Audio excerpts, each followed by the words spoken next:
For joining us. To those who are joining us tonight for the first time, thank you for joining us and welcome to a YWCA Hartford Region experience. My name is Melinda Johnson and I'm the Director for Community Engagement and Advocacy with the YWCA Hartford Region. And on behalf of the YW, I would like to thank you for joining us for the first night of our Equity Isn't a Game, Women and Girls in Sports Listening Session series. Recently, we have heard the testimonies of Simone Biles and Sha'Carri Richardson and Serena Williams speak to the inequities that women in sports face and the parallel mental health challenges they compete with daily. Tonight, we will be exploring the experiences of women in sports leadership from the Hartford region, especially, and beyond. Prior to this event, you all were encouraged to complete a survey telling your own stories of inequitable experiences you have encountered in the sports industry. And if you have not done so yet, we encourage you to click the link that's in the chat. The purpose of our listening sessions is to listen on a two-way road. On one side, we're listening to you through that survey to understand your experiences and to hear what are the challenges that women and girls are truly facing in the sports industry on every level. And the information that we gain from that survey will be used to turn into advocacy and action. And on the other side, we're hoping that tonight will be a night that inspires you, that allows you to hear the testimonies, the experiences, and the thoughtful considerations of women in sports leadership. And at the end of the night, when it's all said and done, we want to also make sure that you are walking away with the skills and techniques that you will need to continue on your journey with mental wellness. And for that, we have with us Dr. Regina Wilson. But with all of that said, I want us to take an opportunity to get in the space, get in the right mindset, get in the space where you can hear, get in the space where you can inquire and think critically, get in the space where we can reflect together on what will it take to level the playing field. In 2019, on the eve of the FIFA Women's World Cup, UN Women released this video celebrating women athletes around the world as champions of gender equality and role models for the next generation of girls and women. They noted that while much progress has been made on women's and girls' access to sports, there is still work to be done in ensuring all women athletes thrive in an environment that is safe and that affords them equal opportunities and equal pay. Check out this video.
That video has a lot of powerful statements within it. And one of the things that it says is that it's an opportunity to level the playing field. Sports is an opportunity for us to achieve equal and equitable treatment for all genders. But women in sports on a day-to-day basis face many challenges. And when we talk about women in sports leadership, the odds are ever against that woman who dares to step out in a space in a field that is predominantly male dominated and has been so traditionally for years, especially here in America.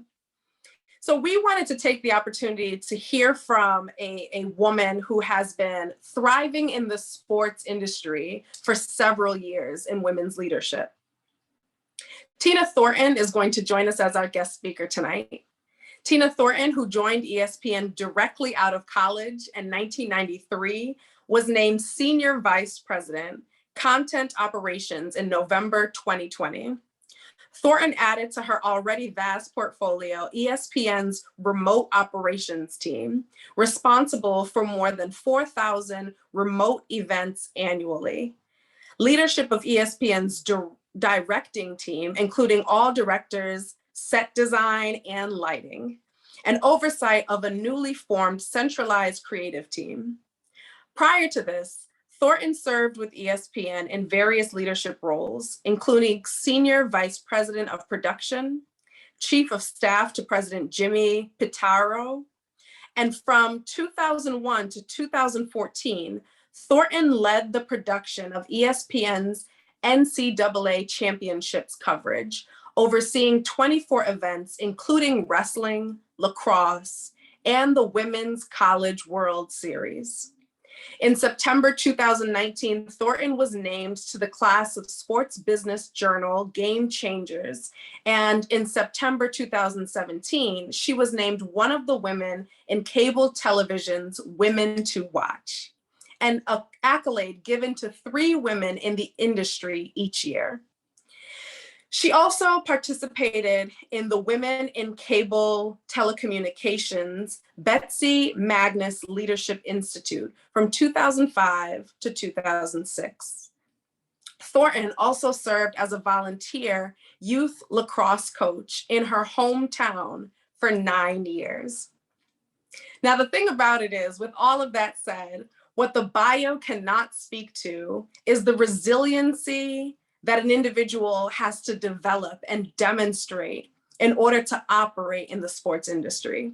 So Tina, we invite you to share with us your personal story on how you have navigated challenges and inequities to become a woman in leadership in the sports industry. And to our audience, as Tina shares with us, we invite you as our participants to enter any questions or thoughts or reflections that come to mind in the Q&A feature. So yes, there's a chat, but definitely use the Q&A feature for any questions that you have. Tina, we are hungry to hear your story. I'm sure there's many women that could tell their stories on this call tonight too, but thank you so much for having me. I really appreciate it. And look, I mean, my story is one where I graduated from Wake Forest University. I came to ESPN right out of college and started as a production assistant, the lowest level that you can be at ESPN. And I just grew at the company over the last 28 years. And I think as part of that growth, I grew up in the production side of the business to start. And just to give you a little bit of background, I grew up in production where there were no women when I started.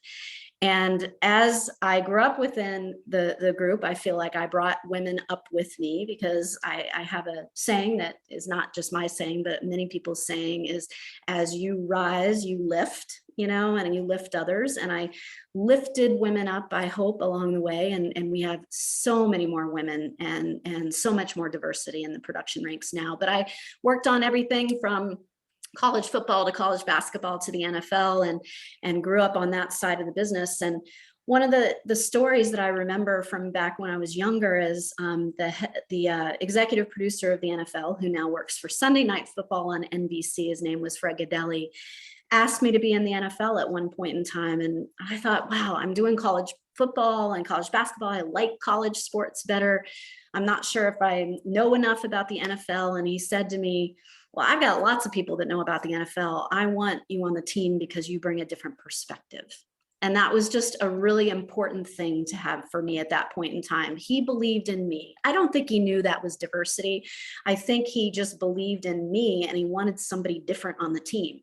And what was cool about that is that it makes it feel as if he was okay with my authentic self. I didn't have to be one of the guys. I just was me along the way. And that was great. And so, look, I don't want to speak for a long time, but I would just say as I grew up through the company, I had great experiences like that. Have I had some other stories along the way that felt a little uncomfortable that I had to work my way through being a woman in the sports industry? Sure. But quite honestly, it's been a great experience. I've done, everything from content to now the business of content. I was the chief of staff for Jimmy Pitaro for 2.5 years. And now I run this amazing operations team full of wonderful people and a great set leadership team under me. And I just really love what I do. So are there other stories, Melinda, that you'd like me to share, or do you want to ask some questions? I got on a little bit later than everybody else, and I apologize. I was going from meeting to meeting. No worries. We know how that Zoom hustle is these days. It's crazy. It's crazy. It really and by the way, not to say this is even nuttier, but I'm on the board for my daughter's athletic program. What's it called? The Booster Club at the athletic program at the high school. We have a meeting at 7 tonight, 7 to 8:30. So I'm bouncing like between things, but I'm telling you, the busiest people do the most things. There you go. There you go. And we are so appreciative for you being here telling your story. One of the things you pointed to was that the individuals that noted you and saw you and appreciated your perspective, noted that your perspective was one of authenticity. It was authentic. Can you talk to us about how you maintain that authenticity in a space that sometimes doesn't always honor and support originality? So how did you maintain that as you climb the ranks? Yeah. I take things a little bit differently in that I tend to be very transparent. More transparent probably than most leaders. And until I get burned at some point in time, I'm going to stay that way. And I believe transparency and sharing generates trust in people. And I think that's important. The other thing that I would say is through that transparency, there's sometimes a vulnerability in that you can say you don't know something or you don't understand something. And there's something about someone being vulnerable and it being okay that you don't know everything at every given point in time. And to me, that is also really important. So whether it's the transparency or the vulnerability or being okay to say, I don't know something, to me, that generates trust in people and it helps you lead along the way, particularly as a woman. And that's who I am authentically.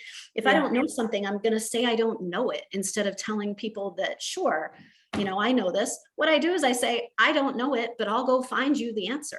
And that's important to me. Yeah, that takes a great deal of humility and courage to be that authentic and say, I don't know, and being willing to be that vulnerable. There was something else that you talked about when you entered into the space of production, that there weren't a lot of women there. And that as you moved up, you made it your good faith effort to make sure other women could move up. And I think sometimes that's referred to as a high tide lifting all boats. Mm-hmm. Can you speak to the importance of not just walking your journey, but paving a way for someone else? Yeah. It's funny. I think people sometimes think that they have to do something more themselves or be something different in order to succeed. I find I succeed when the people that work with me succeed.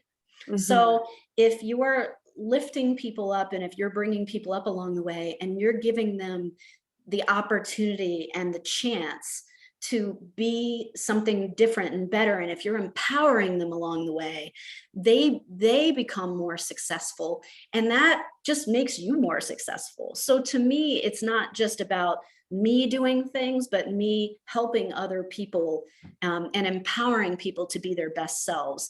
I always felt like one of my strengths was creating the best teams along the way, almost like a coach, right? In a game, whether I was my daughter's lacrosse coach from when she was little. By the way, I never played lacrosse either. I just was like, well, neither did the dads. Why isn't there any mom coaches? Right. So I became a lacrosse coach. I had to learn. I got online and Googled things and didn't know the rules or anything, but you figure it out. And I guess what I'm saying is I made those girls in that team the best team they can be. And I look at it the same way as when I'm in, when I work now. I want to develop the best teams.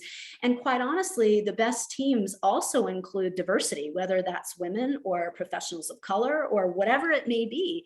And like even my senior staff, my direct reports, is a very diverse group, and they're not all like me. And I make it a point also to make sure that I don't hire my twin. I want to hire someone that's going to bring strengths that are different than me.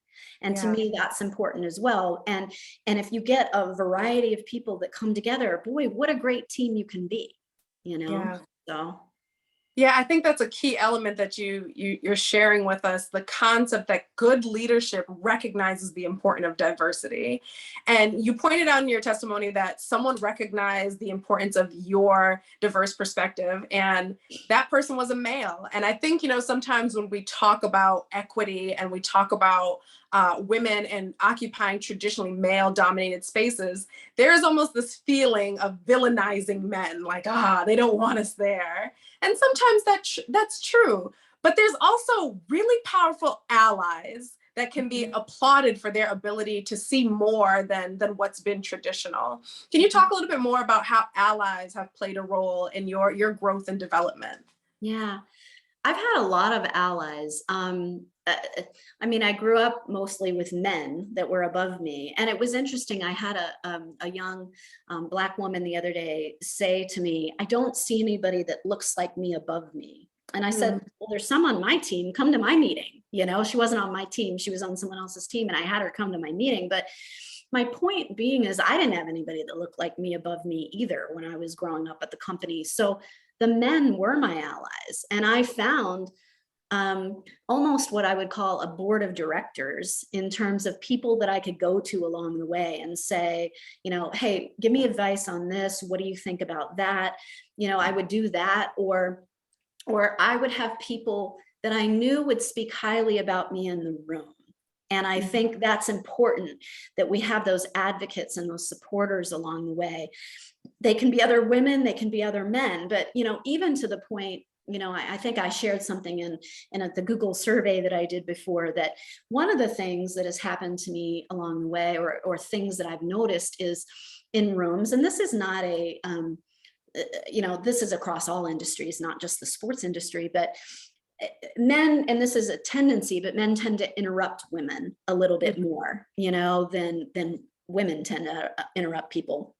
And quite honestly, I have male allies that I went to and said, that makes me uncomfortable. And he said, I didn't recognize it till you said it. So now every time he sees it, he says it. And he said, hey, you just interrupted Tina. Or, hey, that was the idea that Tina brought up 25 minutes ago. You just said it a little differently. And it's almost like heart stopping in the room, because you're a little nervous going, wow, I can't believe he just said that out loud. But quite honestly, it happens a lot, to the point that our president, Jimmy Patero, not just for me, but he has a great diverse table, which is awesome. But he notices it to the point that he says it out loud.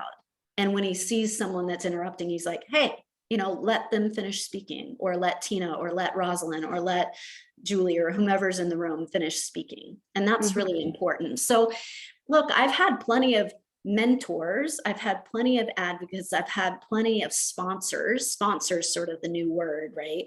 But allies, sponsors, people that speak about you behind the scenes is important, but make sure you're also, as women, allies for other women.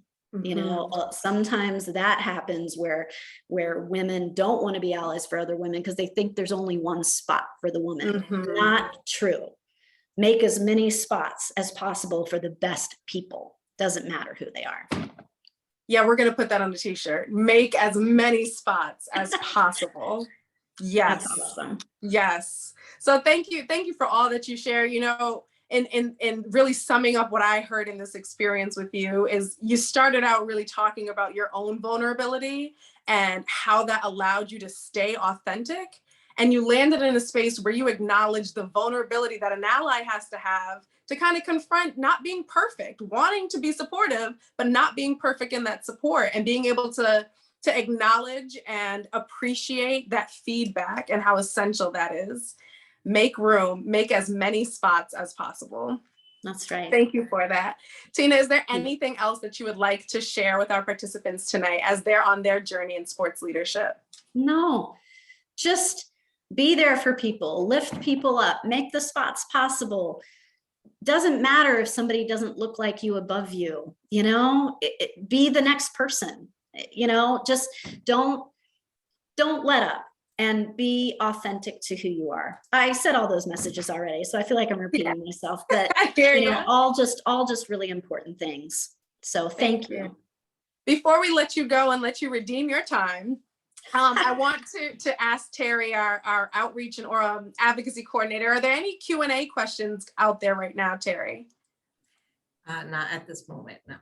Okay, awesome. Well, thank you, Tina. We appreciate all that you have shared with us, and we look forward to seeing more from you as you grow on your journey and make way for other women. Awesome. Thank you so much for having me. I appreciate all of you.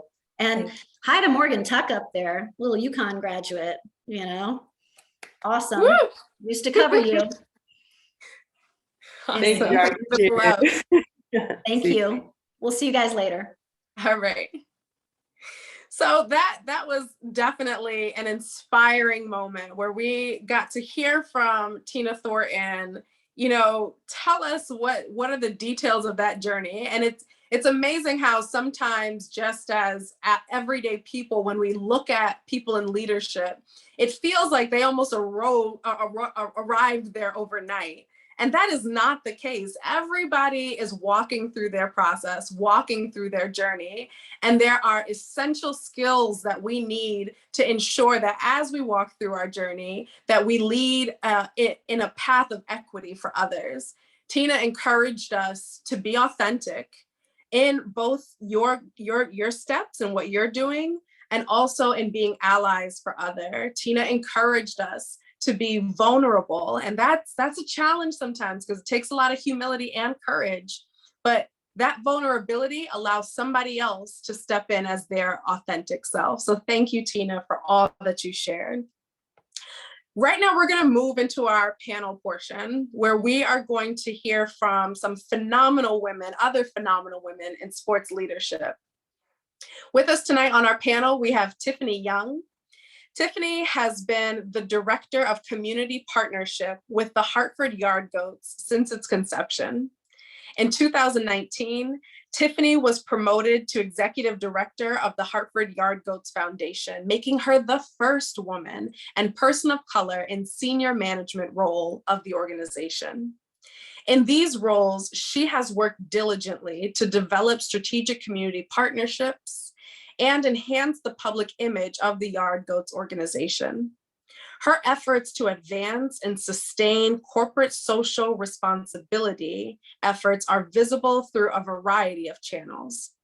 Under Tiffany's leadership, the Hartford Yard Goats organization was awarded the 2018 Commitment to Charity Ballpark Digest Award. Tiffany was subsequently honored with the first MILB Presidential Citation Award for Excellence in Building Community Diversity and Inclusion in December 2018. In April 2019, she was honored with the 100 Women of Color Award for her work in the greater Hartford community. And her accolades and distinctions go on and on. But we are excited that tonight Tiffany joins us to do a little bit of reflection on some quotes that we have received and some quotes from other phenomenal women in leadership. So Tiffany, thank you for joining us. Just wave and say hey. Hey, thank you for having me. Awesome. Tina pointed to another phenomenal panelist that we have with us tonight in the person of Morgan Tuck. Morgan Tuck is the Director of Franchise Development for the Connecticut Suns. Morgan's main responsibilities involve the Suns' social justice initiative, Change Can't Wait, the Suns' youth basketball strategy, community relations, and overall fan development for the organization. Prior to her role with the Connecticut Sun, Morgan was a 4-time national champion with the University of Connecticut's women's basketball team from 2012 to 2016, where she graduated with her Bachelor's of Science in Business Management. She then went on to be the 3rd overall pick in the 2016 WNBA draft to the Connecticut Sun. After 4 seasons with the Sun, she played her final season with the Seattle Storm, which ended with winning the 2020 WNBA championship. So while many of us were struggling our own battles and winning our own champions of just life, Morgan was doing that and additionally winning the 2020 WNBA championship. Morgan is a 5-time gold medalist with the USA Basketball. During her professional basketball career, she also played overseas in China and Turkey. Morgan, if you can just give us a wave and let us know that you are here and excited to be with us. We so look forward to diving into this conversation with you. Thank you. I'm looking forward to it too. Awesome. Our third and final panelist is Monique Biggs. Monique Biggs is an Assistant Director of Media, Public and Community Relations at the Hartford, where she works collaboratively with the marketing and communications team, as well as community stakeholders, to raise the visibility of the company's brand and reputation. She is the workplace co-lead for the BIPN, the Hartford's Black Professionals Employee Resource Group. Additionally, Biggs manages the Hartford's adaptive sports program, Ability Equipped, which empowers youth and adults with disabilities to achieve amazing things by making adaptive equipment and sports more accessible for athletes across the country. She is the founder of the Hartford Youth Lacrosse, which introduces inner city youth to lacrosse while helping to develop leadership skills. And she sits on the board for Recenter, where she helps to drive transformation towards racial justice in schools, communities, and throughout the state. And let me just put a personal icing on the cake and say Monique is a dear friend of mine, and she has also been a phenomenal support to this initiative in the Equity Isn't in a Game, Women and Girls in Sports listening session. So Monique, thank you so much for who you are, all that you're doing, and for joining us tonight for this conversation. Thank you, Melinda. Looking forward to it tonight. And awesome. So ladies, let's get into it. We have a couple of quotes that I wanted to digest with you because they really point out some important things about equity and women in sports leadership. Now, you all lead phenomenally in your own rights in different spaces, and over the years have continued to have a significant impact in the Hartford region, in the state, and further and beyond. When we look at this quote, I want you all to take into consideration, why is it important for women in leadership to serve as models of good leadership in breaking the cycle of gender inequity in sports? Patricia Susan Summitt was an American women's college basketball head coach who accrued 1,098 career wins, the most in college basketball history at the time of her retirement. She served as the head coach for the University of Tennessee, the Lady Vols basketball team from 1974 to 2012. And here's one of the things that she said, one of the quotes she's known for. More than winning, I believe it's our job as coaches to develop our players into responsible leaders. More than winning, I believe it's our job as coaches to develop our players into responsible leaders. Morgan, seeing that you have played so many roles in sports, both on the court and off the court in leadership, I want to start with you. What are your thoughts and reflections on that quote when it comes to being a good role model and doing good leadership and breaking the cycles of gender inequity in sports? Yeah, I think first I have to say, I didn't know Pat Summitt's full name was Patricia. So seeing that is kind of funny, just because growing up, watching her, I just knew her as Pat Summitt. But I think her quote it's so spot on. I think when I look at my personal story and my journey, I really think the person I became is because of my basketball career and my coaches and my teammates and the people that I was around. And one thing I learned is even through sport, you learn so many different life lessons, and it really helps you create those habits that you at the time you don't think translates from the basketball court to the front office, but it really does. And those things that you learn, whether it's playing or just outside of playing that you're doing as a team, it really makes a difference. And I think if you look at the role that a coach has, right? It's to help your team win. It's to help you be successful. But what I've seen, at least from my experiences, and I know a couple of my friends that actually played for Pat Summitt at Tennessee, and a lot of the elite programs, I think the thing that sets them apart is obviously they're really successful on the court. They're really good players. They go on and play professionally. But the thing that really, really sets them apart is they prepare them for life after basketball. And I think that ties right into the leadership where, you know, as a player, you might not get the quote unquote work experience that you might need for a job, but you're gaining experience through those leadership qualities that you're learning as a player. So you might not be gaining that experience hands-on, but you can gain it from the coaching of someone else. And not just the coach. There's other people coaching. I think Tina spoke to the fact that anyone who is in a space ahead of you, who's sharing with you, is taking on kind of that coach role, and how essential that is for helping people grow along their journey. I want to bring it to I'm sorry, go ahead. No, yeah, it does for sure. And I think kind of off that, it also, as you get older on like your teams, you're kind of putting to that leadership role where as you become an upperclassman, you learn how to lead and you learn from those upperclassmen before you. And as an underclassman, you learn how to follow, which is also a type of leadership style. And that's important and something that people have to be able to do. So I think it gives you a good process of how to start as a learner, a follower, and then eventually become a leader. Mm-hmm. Thank you for that.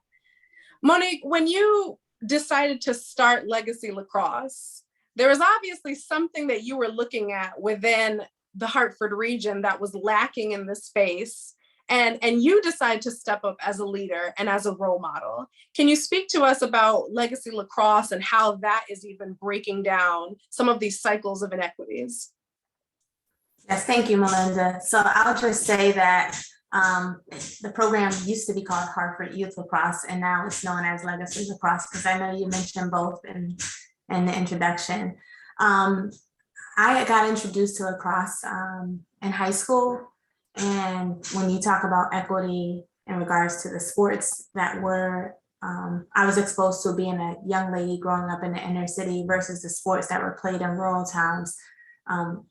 That right there is a disparity, you know, that is still impacting communities today. And so I'll go backtrack for a second and just say my entire life I played basketball and did really well and excelled at that sport.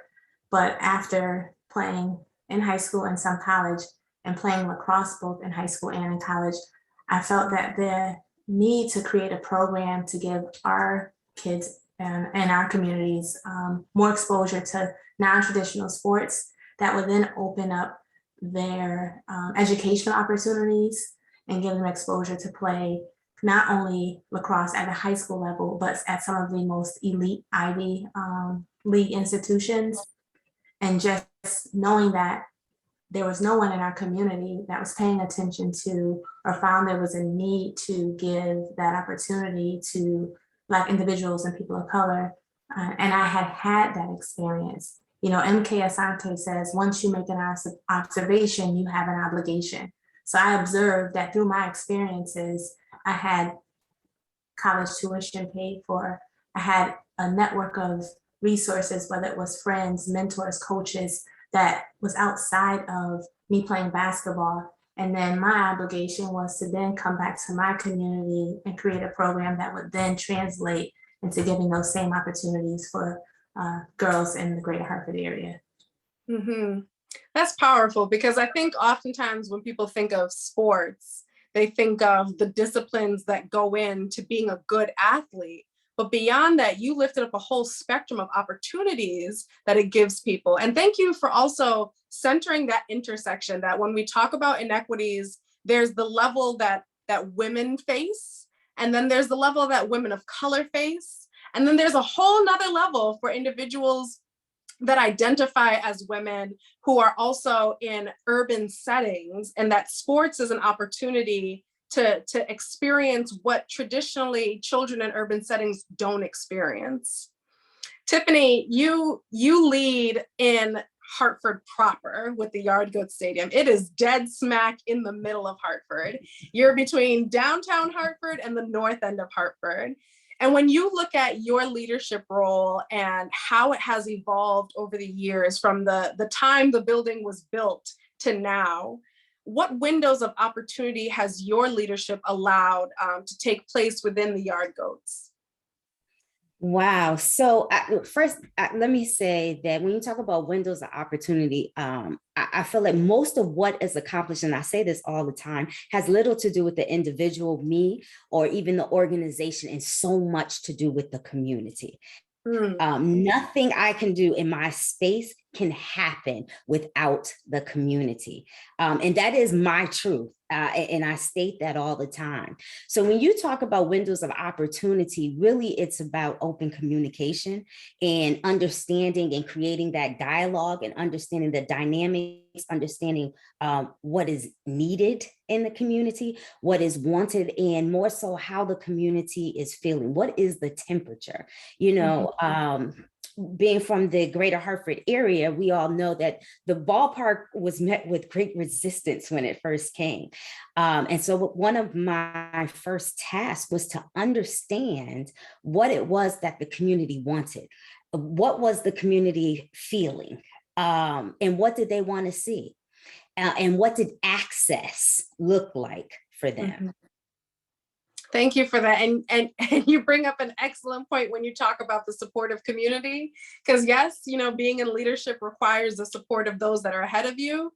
But I'll tell you, as a Hartford resident and having circulated within our community, doing community work as well, that I've heard several times people say, well, you know, we got to go support our girl Tiffany at the Yard Goats.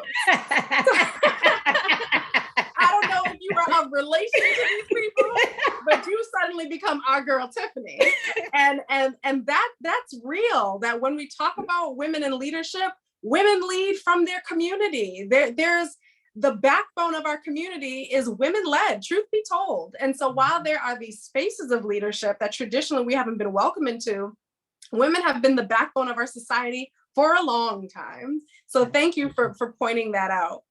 As we go in this conversation, ladies, feel free to piggyback on one another. If there is something that's sparking your inspiration and you have something to say at the moment, jump in. Don't wait for me to get to the next quote, because what you have within you is rich and what you're sharing is so significant. As we move to our next quote, the question at hand is, what have some of the challenges you have faced in owning your value in male-dominated spaces? What have been some of the challenges you have faced in owning your value in male-dominated spaces? Katie Smith, 3-time Olympic gold medalist, WNBA assistant coach, said, "Do not undervalue yourself. Be able to express your value and what impact you can make. Show how your experiences translate and can help a company." Any thoughts or reflections on what your experiences, what have been some of your challenges when you have been faced with owning your value in male-dominated spaces?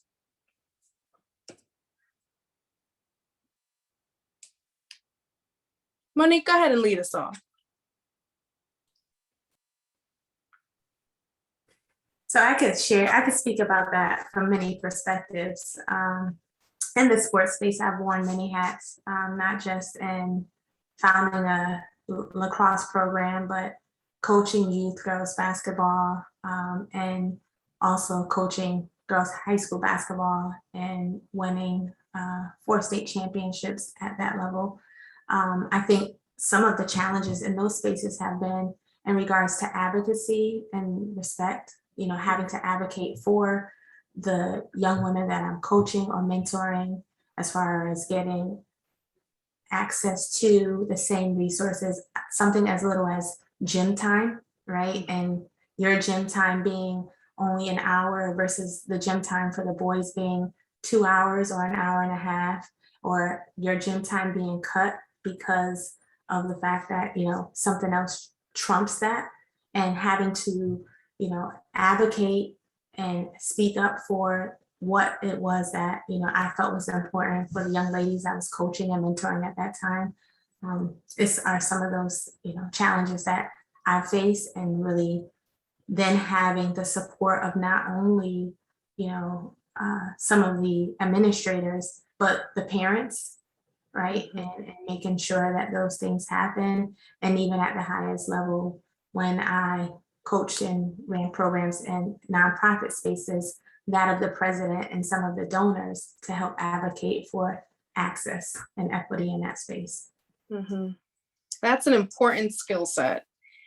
Advocacy. Advocacy is one of those things that you just don't have overnight, but it comes with some fire in your belly to say, like, this isn't okay, and we're not settling for this. And in leadership, having that advocacy to be able to advocate for your own value, but having that advocacy to be able to advocate for other people is essential, because you're at the front. You're the one that they expect. If she allows it, if this person who's ahead allows it, then it must be acceptable. But like you spoke, Monique, that advocacy has to be met with support, and like the parents, the other individuals that step into that space to support you is essential. Thank you for sharing that.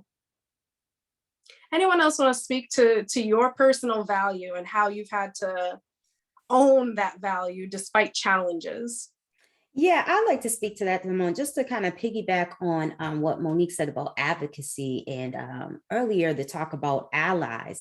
Sometimes that's not always within, and I can speak personally in a male-dominated industry and in a smaller world, if you will. Not only are there not many, if any, people that look like me, and women. So I oftentimes had to reach outside in order to get those advocates and those allies for me.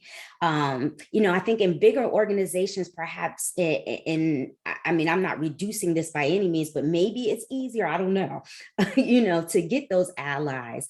But when I talk about community, it's community on the grassroots level, it's community on the corporate level. That advocacy and allies actually are developed. I think it's key, especially as women, that we have to have that, but we also have to be clear that it's not always right in front of us. Sometimes it's outside that door. And that's why I always open up and allude to any of my so-called success has so much to do with the community I serve. Thank you for sharing that, Tiffany. And something important that you brought up about advocacy is having those allies inside and outside. But I want to pluck at a little bit more and ask the question, what, at the end of the day, when we advocate for our value, what greater impact is felt by the company? Is there a greater impact felt by the company or the arena that you're in? Or is it just personal value that's uplifted? Can we talk about that a little bit? I would say I think it's a little bit of both. I think as a person, when you go to work, and I'm new to the new workspace of like going into an office, but when I want to go in, you want to be in a good mood, right? You're spending a majority of your time there. Your coworkers are, honestly, you're spending more than your family. So I think of having that confidence where how you look or who you are as a person isn't hindering your progress. I think it's just a secure feeling that I think everyone would want to have. And then I think as a group and as a company, it just helps with kind of the chemistry. I think especially now it's a little iffy with if you're in the office or if you're more over Zoom, but I think the chemistry of how people are when they're working together makes everyone more successful and makes everyone more efficient, which in turn helps the company. Thank you for that, Morgan. And the reason why I take the time to draw that out is in my space with the YWCA Hartford region, sitting in community engagement and advocacy. The reason why we're having these listening sessions is because we're realizing that people are facing these challenges over and over again and feeling the need to assert themselves and to really speak up for themselves. But advocacy is more than just the assertion. Advocacy is the combination of assertion and action to bring about change. And if you're not seeing the change personally for yourself at the end of the day, and you're not seeing the change in your space, then like Tiffany said, maybe it's time to bring in some outside allies to make this happen.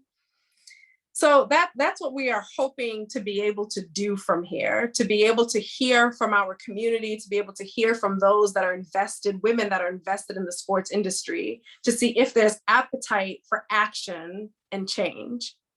So before we go further in our conversation, I don't want to leave out our participants. So Tara, I'm gonna turn to you one more time and say, do we got any questions in the Q&A? No, not at this time. Okay, so if you are listening, be an active listener, get those gears turning and ask those hard questions while we have these phenomenal women in the room. So moving to our next quote. The question at hand is, why is the presence of women in all facets of sports a game changer for the sports industry? And our quote is coming from Maggie Hendricks of Bally Sports. She was quoted by the USA Today, and she's a journalist, a sports journalist. And something she said was, there are just not enough women at the table making decisions. Hire women,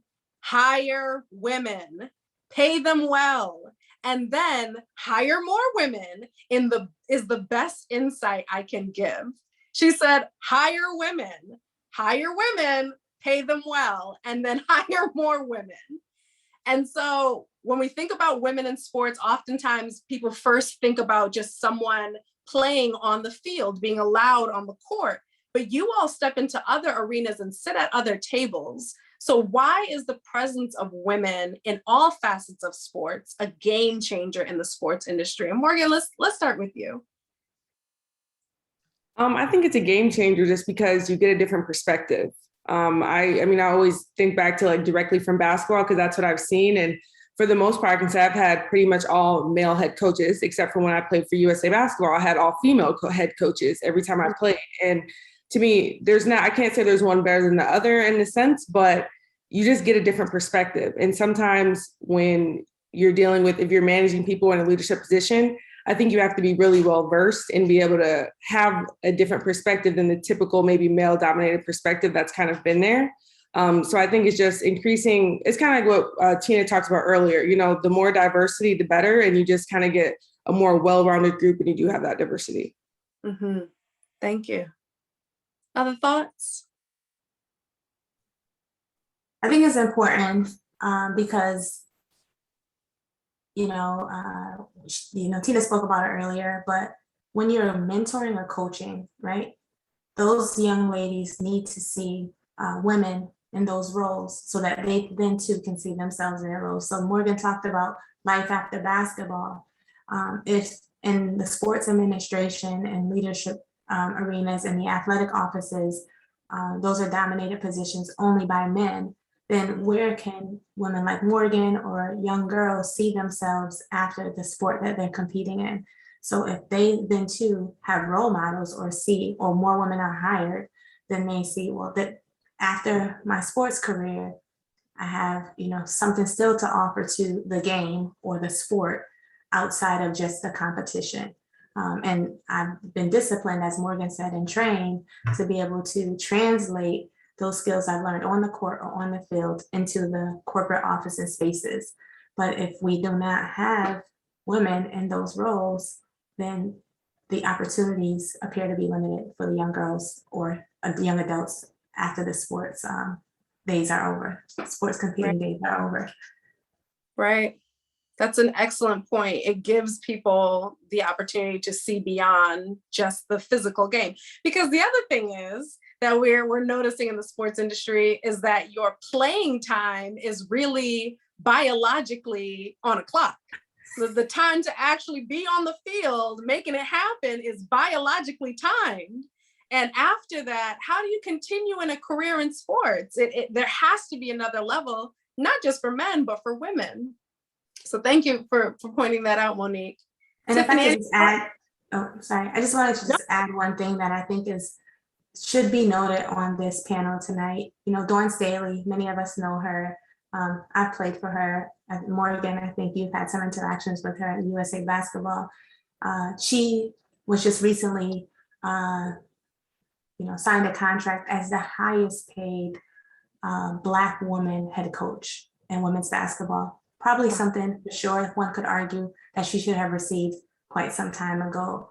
And I think that that's important to note when we're talking about equity as it relates to, hiring women and paying them well, seeing their value and their value add that they bring to the table, not when they've had this long winning record, but what we know they're capable of, so that they can, excel at the highest potential. So I just wanted to make sure that we talked about just, where we are today in 2021 and how long it has taken for someone like Dawn to get that pay equity and recognition that she so rightly deserves. Thank you for that, Monique. And that's an excellent point. And we're actually going to circle back to the concept of not just pay equity, but resource equity in just a minute with our next quote. But thank you for highlighting that. And Tiffany, before we move to the next one, I wanted to see if there's anything you wanted to share in that space. Well, no, so it's interesting. So my background is not in sports. So, it's always interesting to hear the young lady talk about, from a sports perspective. And it was nice to hear the speaker actually talk about how she didn't really know anything about the NFL. And the same is true with me. But I feel like it's still equally as important that our young people, that other women still see us in those spaces and what we bring to the table. And I think oftentimes as women, we often forget our value, and we forget to celebrate and encourage each other and understand that we bring everything that is needed to the table, including different perspectives. One of the things that I find is that women in these spaces, sometimes we doubt ourselves, or we feel like, well, we got to go get this. We got to go get this certificate. We have to go get this degree. We have to do this first before we could come to the table completely qualified. And our counterparts don't do that. They show up and then they figure it out and use their, as you're getting ready to allude to, resources in order to be successful. And I think we have to learn as women to be able to do the same thing and understand that our value is immeasurable. Yeah. Thank you for all of that. Like clicks. Yes. Amen. All of that. Because the checklist will stifle you. The checklist of I have to have this in place and I have to have that in place, because that's what we've always viewed as needing to be in place for leadership. But those aren't necessarily the things that qualify you. Thank you for making that plain. And an example in a whole different industry that I'll bring up, seeing that we are on the eve of local elections, they say right now there are more women running for office than ever before. And an example of the importance of perspective and women being at these tables, these seats of leadership, also plays out when we talk about individuals who are in elected office. And so most recently, a bill was passed here in the state of Connecticut that allows women who are running for elected office to use some of those resources for childcare. Because can you imagine having children running for office and not being able to care for them while tending to all the other needs of the campaign? And so who came up with this brilliant idea that women should be able to have childcare? The Governor's Council for Women and Girls, a group of phenomenal women that were like, we have to level this playing field. And these are the kinds of amazing decisions that women are able to make when they're at these important seats of decision. And I'm sure that in the sports industry, the changes that we see reflected on our TV screens came because someone was advocating, someone was using their resources, someone was using their position to make things happen at these tables. So now let's get to that conversation on resources and pay. So the question at hand is, how have you encountered inequitable resourcing in your sports experience? And here's a recent example. So Tara Ann Van Der Veer is an American basketball coach who has been the head women's basketball coach at Stanford University since 1985. Designated the Setsuke Ishiyama, don't let me mess that up, Setsuke Ishiyama, if I mess it up terribly, Morgan, fix it.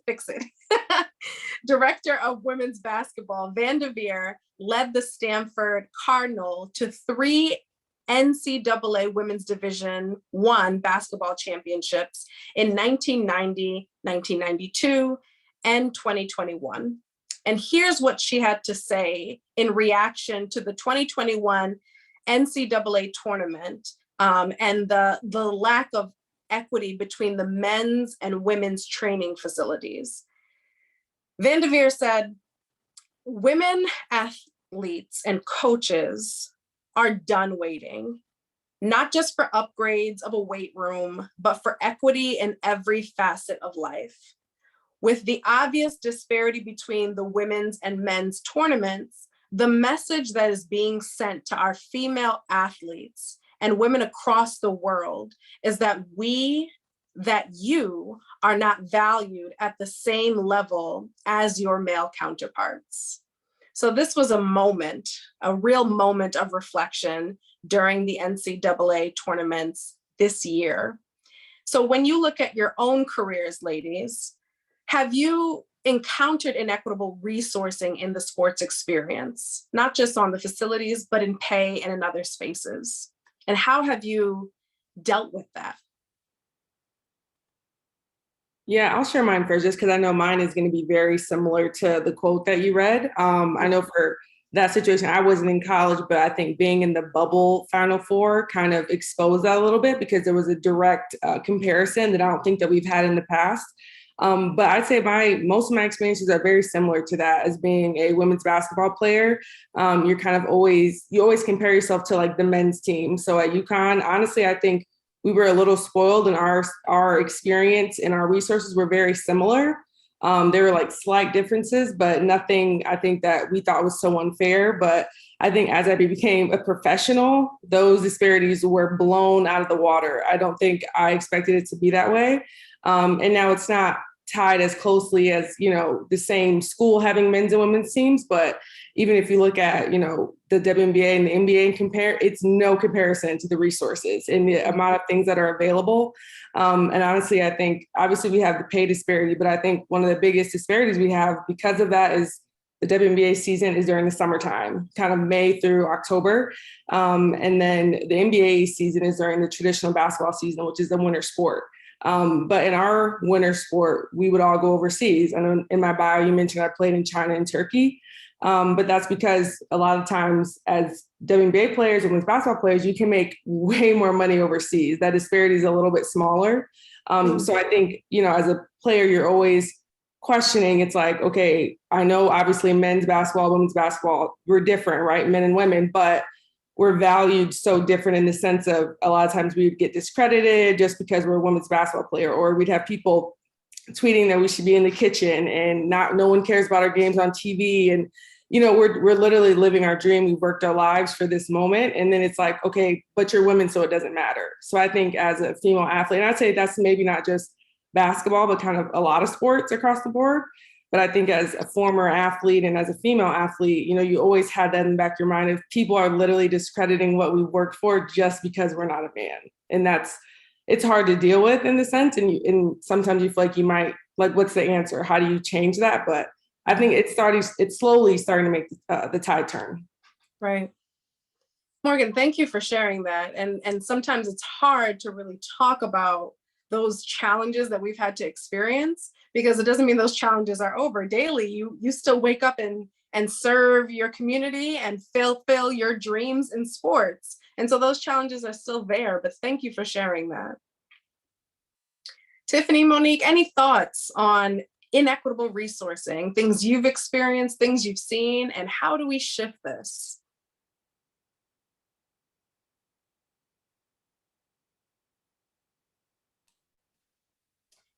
Well, I can go on and on and on. And echo. That's all I was trying to stay on mute over here. But yes, I've experienced inequity on all levels, I believe, from pay, from promotion, from title to respect. I will say that it's definitely been an interesting journey. And I think because I'm not a quitter, I'm still here. But I've walked into spaces and rooms where I was actually the speaker and people didn't know that. I remember being on a stage with someone who was of a very high position within the National League, who said nothing to me until I got up and they found out that I could speak. And then, you hear the comments, oh, you speak very well. Well, Right. last time I checked, I had a whole degree in English too. So that's the expectation. But you would never say that to a male counterpart of mine. And, always feeling that there's a race of having to prove yourself, right? And I go back to my statement earlier about always feeling that, okay, I need one more degree, I need one more piece of paper, I need to make sure I fix this, I need to make sure that I'm prepared in this. And I think it often ties over even personally for a lot of women, feeling that, okay, I got to do this with the kids first, or I have to make sure that this is accomplished before I can, take it on myself, or do something for myself. And we find that shows up in many, many spaces. And when you talk about inequity, I think it's all across the board. And we as women, especially in our professional arenas, how we, and I don't want to say tackle it, but how we use those challenges. And I go back to, and I will always go back to, it's about our allies and advocacy, because we can't do it alone. And oftentimes as women, both personally and professionally, we feel like we're on this island. And we have to get beyond that, especially as women, and really come together and work together and be each other's allies, but also go outside of our own circle. And I won't keep repeating this, but I'm so passionate about this. So you'll probably hear me say this again before the evening is over. Thank you, Tiffany. Monique, I see your hand raised. We definitely want to hear from you. Thank you. I'm learning that, the hand raise is an important feature in this virtual environment, to be sure not to interrupt. So trying to practice that more. But Tiffany said something that struck a chord with me. And there's, to her point, there's many things that I could talk about, but I can remember when I was coaching high school girls basketball,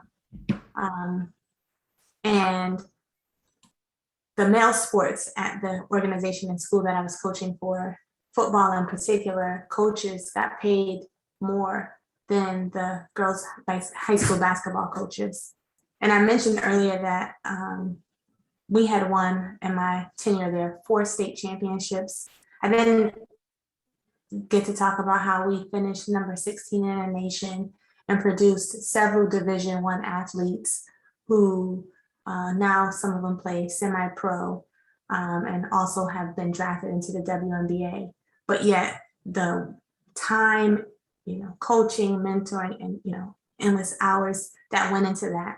I share the accolades only because I think it's important to talk about that, and then not being compensated or paid at the same level as my male counterparts or folks that coached high school football, a sport predominantly played by boys at the high school level.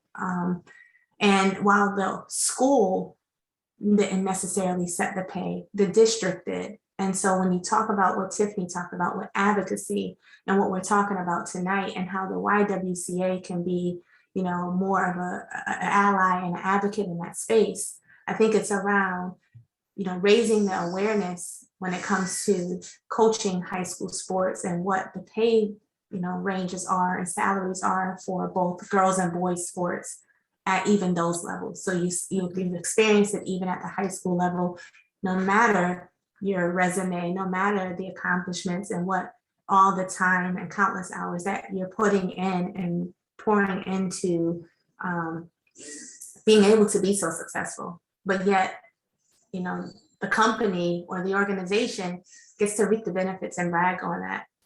Yeah. Yeah. And when we talk about the pay, it's not just pay, there's a whole benefits package. What about those elements? What about retirement? What about paid leave? What about all of those parts that allow us to be good professionals and to move forward in a way that profits us and our families?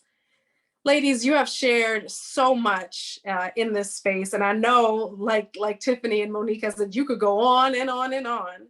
But before we turn things over to Dr. Regina Wilson, who's with us, who will give a little bit more of an exploration and some techniques to help deal with the stresses of inequity, is there anything that you wanted to share with our participants that has not been left on the table yet? This is your moment to sum up any thoughts. Morgan? I guess I would say it was something that, and kind of in your wrap up, that made me think about it. I think we're obviously talking about how to bring more equity in sports, but I think it's important to also acknowledge when it is brought into sports in a way.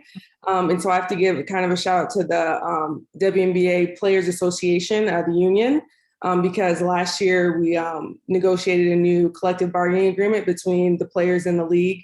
And one of the big pushes was trying to put in some different benefits that give some equity. And so one of the big things was family planning assistance. And so players up to a certain amount of years of service in the league, they could, get reimbursement for getting their eggs frozen or using surrogates, or there's different options in family planning. And it was something that, you don't really think about when you're young in a way that's equitable, because if you think of men versus women, obviously women have the kids, but I think them just even putting that out there to give people options and for different avenues to be able to have a family at some point, or if they're putting it off to focus on their career, I think things like that are to be celebrated, and we are really proud that we're able to get that.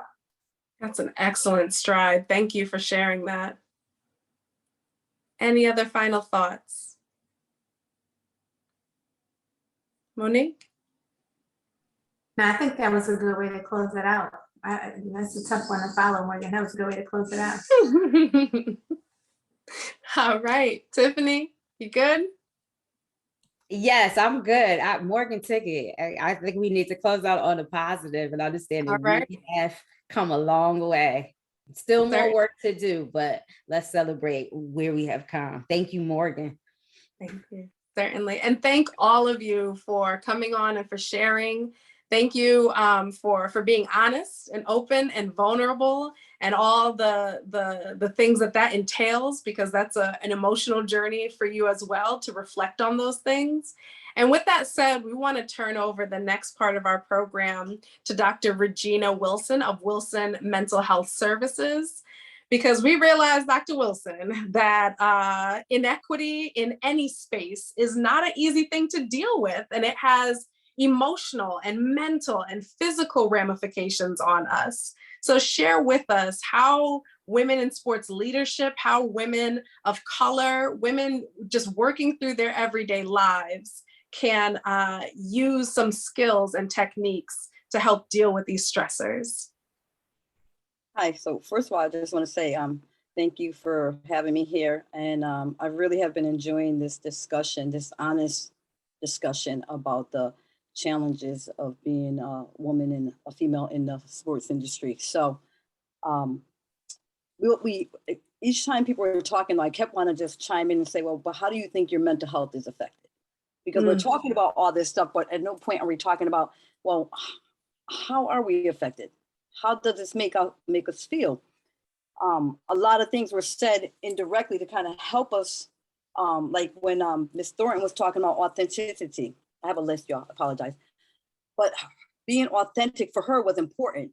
But in order to be authentic, which Morgan said is, she had mentioned about being confident.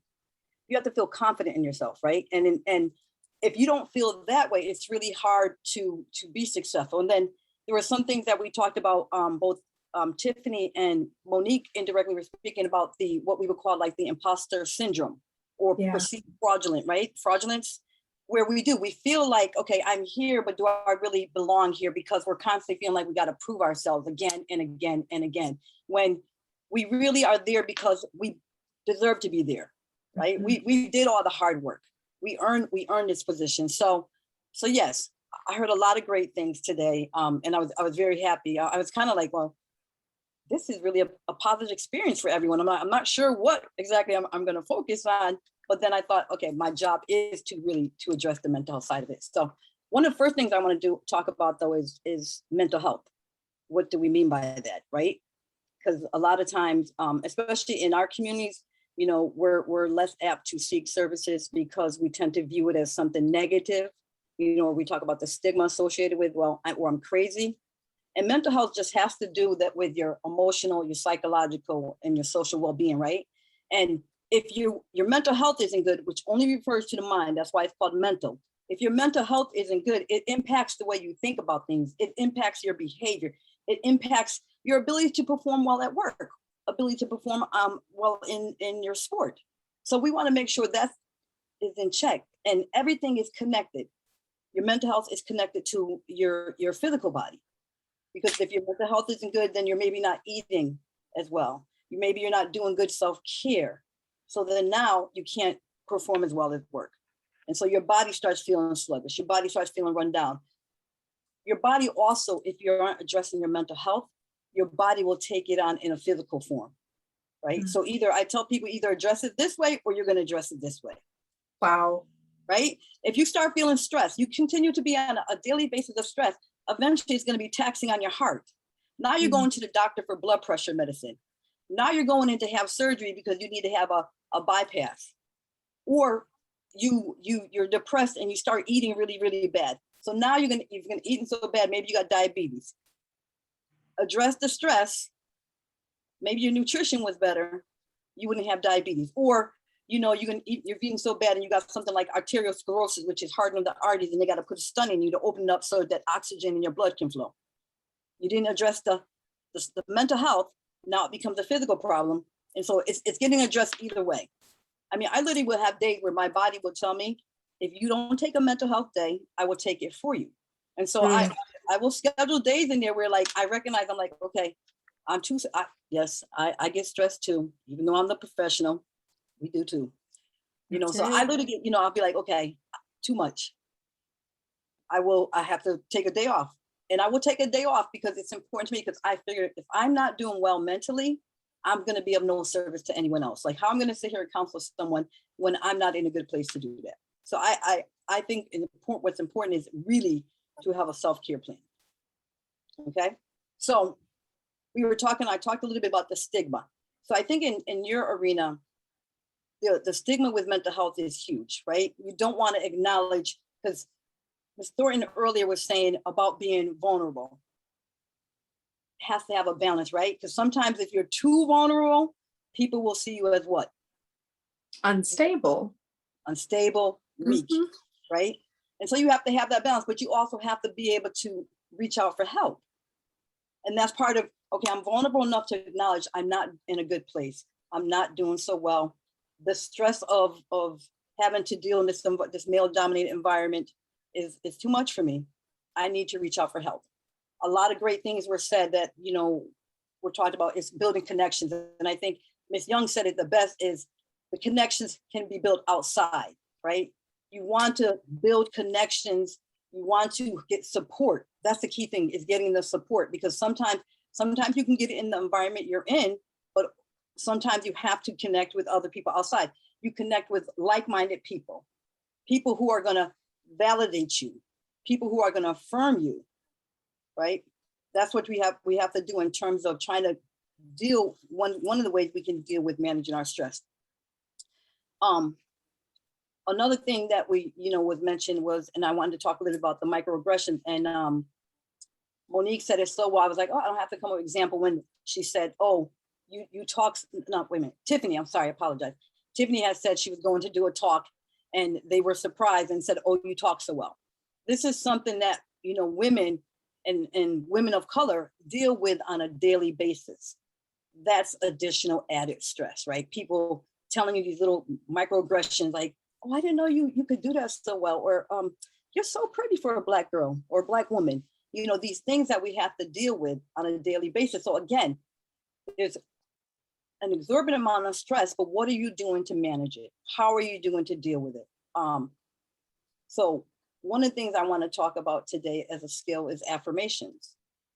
I don't know if people use affirmations, but affirmations are a way to affirm ourselves, right? It's great if someone else is, you know, giving you accolades and this and that, but if you don't feel good about you, if you don't believe in you, and that's that authenticity, it doesn't matter, right? So you want to create an affirmation could be like, one of my affirmation is that I am grateful for all the joy happiness, and abundance in my life.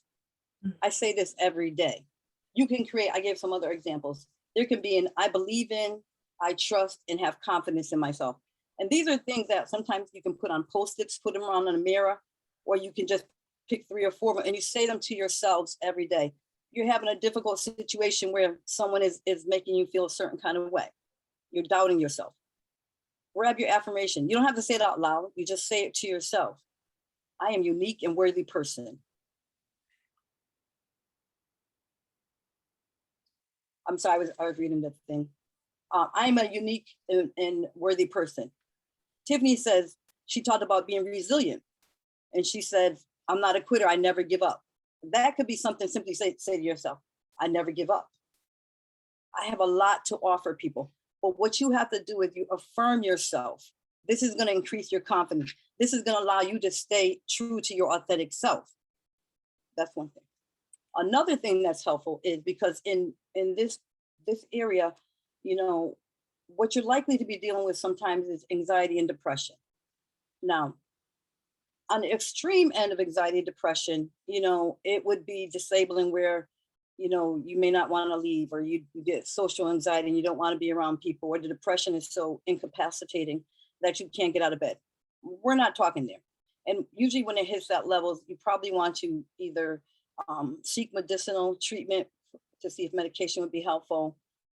You can consult a naturopath and seek out therapy. But we're talking about just like minor or mild stress or anxiety and depression, how to cope with that, how to deal with that, and to know what it looks like. So you are the expert on you.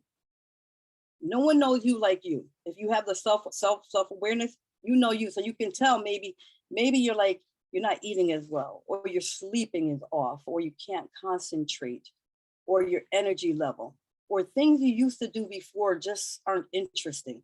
Those are like the classic signs of depression. And if you know, and usually what we say is, if it's usually been going on for 2 weeks or longer, then it's heading more into like a major depression. So you want to be mindful of that, of how you're doing. And so if you start feeling these things, then you kind of, one thing you can do is try talking to someone. Like if you have a good friend, I try to stay positive. So if you start feeling depressed, you have to really push yourself. Try to make yourself go ahead and do things you don't want to do. Don't feed into the depression. Don't feed into the negativity, right? If you need to talk to someone, a therapist, there are, Melinda, you have your hand raised?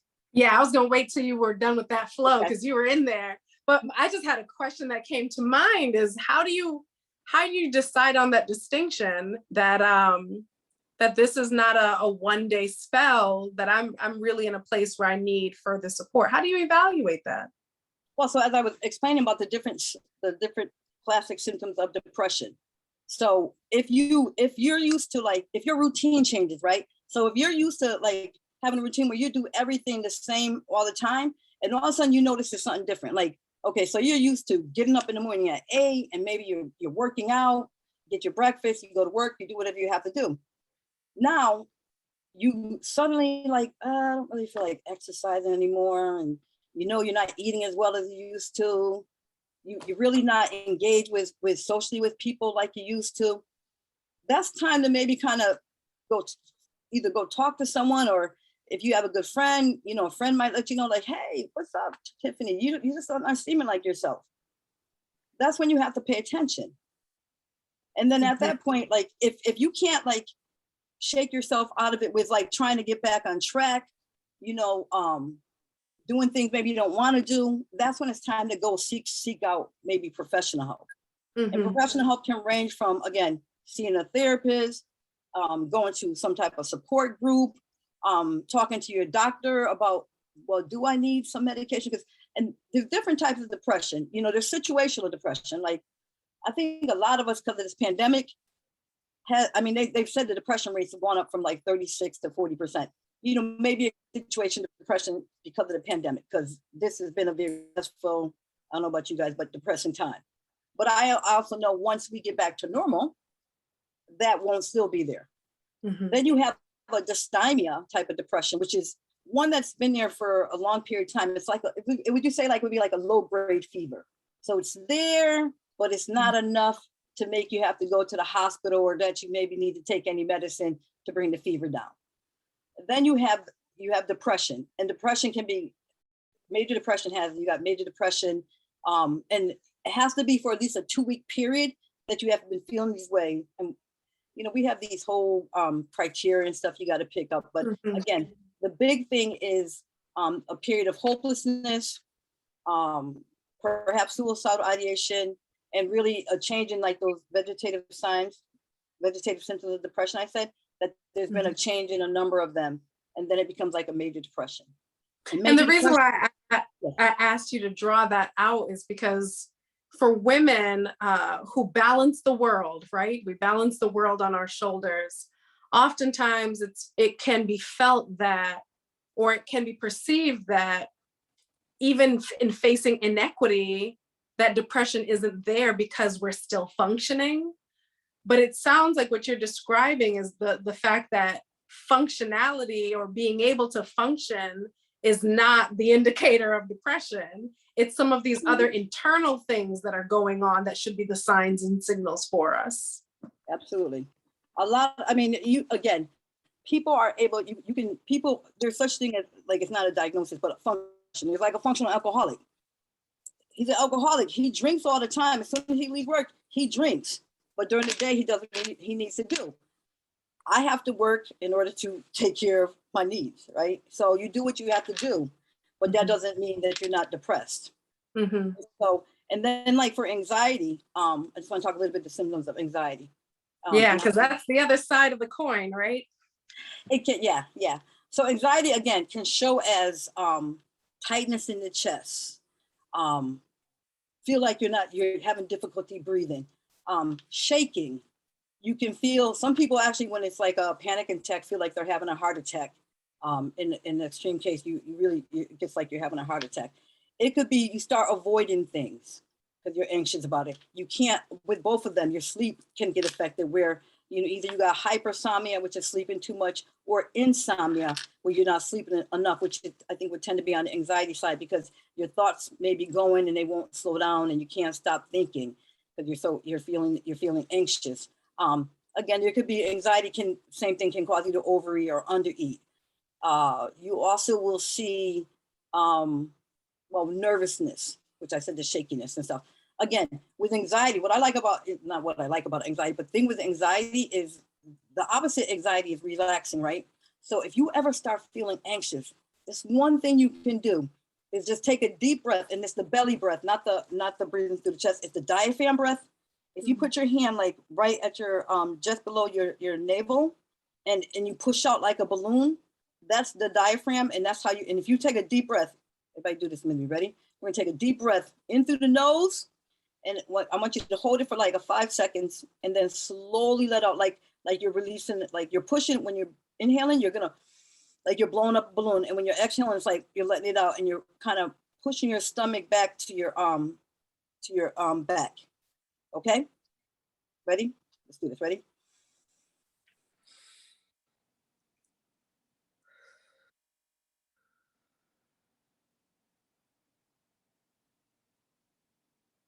Now, when you did that, I bet you felt the release in your body. Did you guys feel that? I just said that felt good. I mouthed that felt good.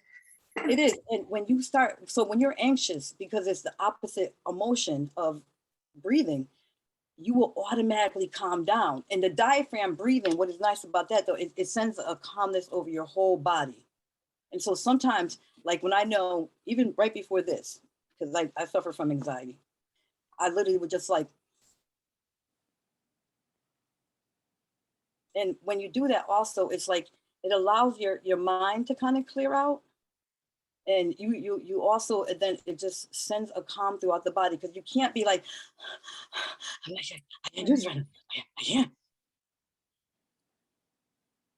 And the thing about it, Dr. Wilson, is sometimes we think the skills that we need to deal with some of our mental wellness or mental health challenges are things that we can't incorporate into our daily life. Like we got to go sit in a corner and get in that yoga stance.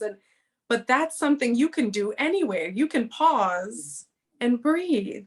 Exactly. Are there any, in the last couple of minutes we have together, are there any other tricks or techniques that you can teach us that we can incorporate in everyday life? So the one other thing I just want to say is incorporate a self-care plan. Mm-hmm. That's probably the most key to have in place, because we're always going to deal with some type of adversity or some type of negativity.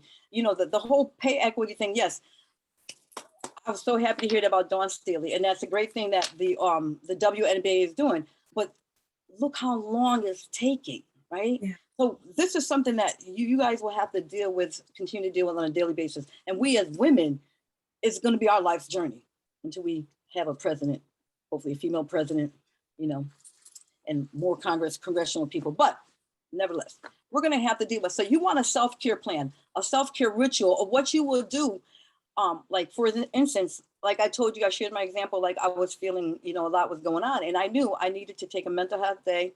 But also that night I got it. One of my rituals is I like to get in a bathtub and I put my Epsom salt in there. I light my incense. I turn the candle on, throw some essential oil in there, and I let myself soak till I'm a prune. And then after that, I go and I'm like gonna read a book. I'm not gonna disengage from social media sometimes because it's just not healthy. I'm a TikTok junkie, but sometimes I got to put it down. You know, in the morning time, I get outside, I wake up, I go, even though we're in Connecticut, it's cold, I sun gaze and I sit outside, I have my herbal tea, and I'm just out there giving myself time to get ready for the morning instead of rushing and thinking about setting my intentions for the day. You know, and I said, you know, focusing on being positive. And I have this mantra I also say, and I do want to talk about mantra. Mantras is another thing that you can use, an expression that you can always use to kind of keep you encouraged. And so this mantra, I won't do the whole thing, but it's like, I take back my power from all places, people, things, entities, dimensions, realms. I take my power back now. I take my power back from anyone who may be using it against me or without my permission. And I take my power and I cleanse it and I calibrate it to my defined plan for my highest good. Ashe. That is a mantra I say in the morning time, and I say it at nighttime. But whatever you need to do, things that work for you, know who your supports are, know who you can reach out to, know what works for you, right? Maybe some people like to exercise. If that works to help you with your stress, incorporate that in there almost on a daily basis, even if it's 15 minutes. But what we don't do, we're willing to put a lot of time into work and making sure we're getting that project done, but we don't put enough time into ourselves. So I literally had to tell a client, she built a schedule, a skeleton of a schedule, and she put in there things that she had to do, but she also built self-care in there. And she was telling me last week, she's like, you know what? I put too much time in on this grant work I've been doing. Tomorrow I'm going to put more, I need to do more of my self-care day. So she was aware, because when you have a regular schedule routine, your body will recognize when you're not taking care of it. And it will say, hey, I'm over here. We got to do something, because you're taking care of your mental well-being, which in turn then will make you a better person and more available for yourself and for others. And that is the goal. Thank you, Dr. Wilson, because honestly, on a regular schedule, I think I am the queen of the meetings. So I'll have the back-to-back meetings, but there's nothing in there that talks about self-care. I'd be surprised at myself if lunch is ever built in. And I think I'm not alone. I think there are many women who our schedule shows proof of what we prioritize, and that self-care isn't one of those things. So incorporating diaphragm breathing, creating a self-care plan, and I'm going to take that one that you had in there about just some sunbathing, some sun gazing, allowing that light to hit you and just not running straight into the day. These are essential tools that can be utilized to combat the stresses that come along with facing inequity. Until we succeed in our advocacy, until we've pressed toward the mark and accomplished our goal, these are some things to keep you in a state of wellness as you persevere. So thank you, Dr. Wilson, for all that you have shared. And at this time, I really want to thank everyone that has participated in tonight's program, in the person of Tina Thornton, in Tiffany Young, in Morgan Tuck, in Monique Biggs, and Dr. Regina Wilson. Thank you all for the wealth of knowledge and experience that you have brought to this space. And to our participants, that completed our survey and allowed us to hear from you. Thank you. On your way out, as we are exiting, I ask that you complete our exiting survey. In this document, you will find an opportunity to tell your story again in case you didn't have context and really didn't know what it was that you would share. This is an opportunity to share again, and also an opportunity for you to help us in the design of these experiences, learn and grow and see what's helpful and where we can go from here. Equity isn't a game, and you heard it yourself tonight from these phenomenal women. We encourage you to stick with us in this series. Join us again next week, Monday, same time, 5:30 to 7 o'clock. Feel free to register for our Women in Sports when we're specifically talking about college sports. Again, on the 15th, we'll be coming back and talking about women in sports, more so when we're talking about semi-pro and professional sports. And lastly, we couldn't leave our girls out. On the 22nd, gather with us, get your nieces, your daughters, get all those young girls in your life that you know have a burning desire to participate in sports, and bring them online with us on November 22nd, where we're exploring the power of girls in sports. We're getting through this together. We are journeying forward, and as change is being made, we are excited to have you with us as change agents. So continue with us at the YWCA Hartford region, where we will continue to eliminate racism and empower women. Seek us out at ywcahartford.org, and feel free to connect with us on our social media outlets at YWCA Hartford region. We thank you again for participating tonight, and until we see each other again, thank you.